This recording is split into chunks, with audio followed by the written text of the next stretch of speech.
Welcome to Home Organizing for Beginners. I'm Tammy, your home organizing educator.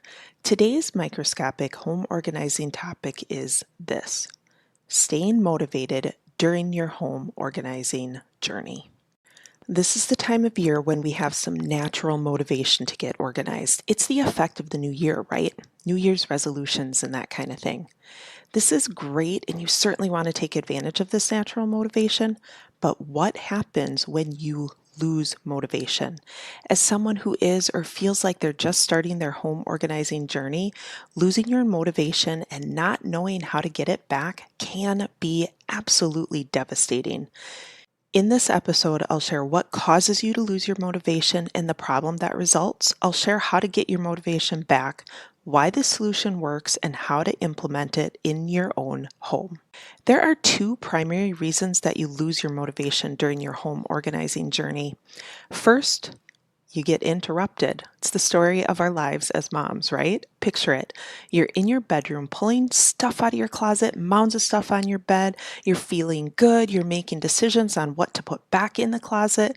You're pulling old clothes off the hangers and throwing them away. Then all of a sudden, your youngest walks in and asks, "Mom, what's for lunch?" Or your husband, he's like, "I need to find my wallet. I have to go put gas in the car." Or a friend unexpectedly stops by and needs to talk because she just needs a shoulder to cry on. Or you get a text, a phone call, an email, or some other kind of notification on your phone.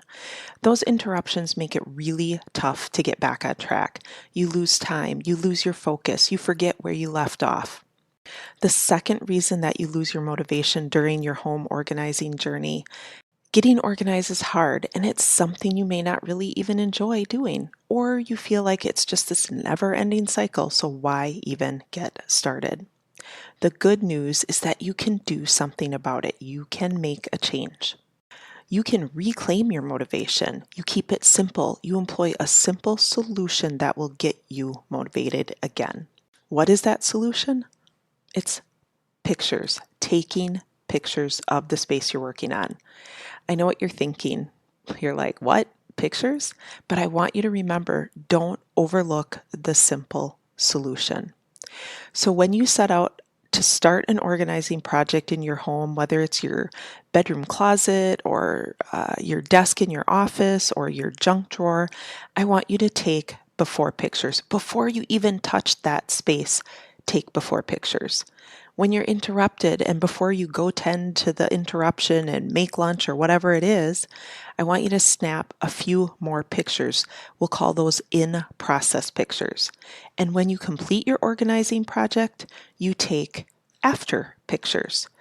These pictures are for you to reference so that you can ignite your motivation again. Remember, don't overlook the simple solution. In my world, simple equals sustainable. This works because it's simple. Taking pictures is simple. It's something you will do because it is simple. Your pictures remind you where you left off, making it easier to start from that point instead of starting over. When you see your own progress, you inherently shift from overwhelm to can do. You basically prove and have proven to yourself that you can get organized, that you are an organized person. Have you ever heard that to get motivated, you should look at before and after pictures? You may feel that way. You may even believe that.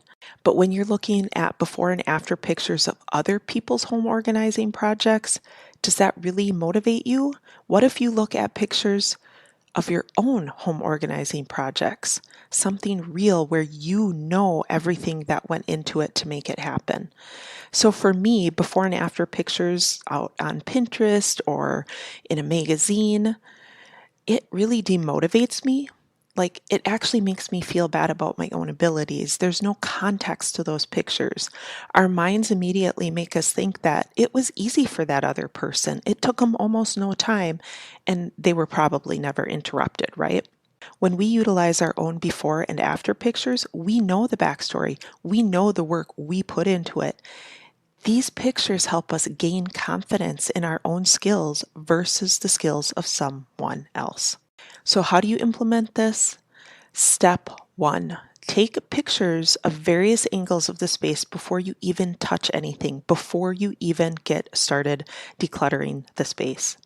Step 2, move the pictures to an album on your phone titled Home Organizing. Step 3, when you get interrupted, before you walk away, take some quick in-process pictures and move them into the same album. Step 4, take after pictures when you finish and move them into that album as well. So step number 5, when you're feeling a little bit down and you know you need to get organized, you go back and you reference all of these pictures. This is what's going to get your motivation back. I have one point for you to remember as you walk away from our time together. This point is meant to help you remember what you've learned today so that you can get started, get organized, and ultimately stay organized. This week's point to remember is take before, in process, and after pictures of your home organizing projects. To learn your options to continue your home organizing journey with me by your side, go to homeorganizingforbeginners.com. Thanks so much and have a great day. I hope we have the opportunity to get to know each other better.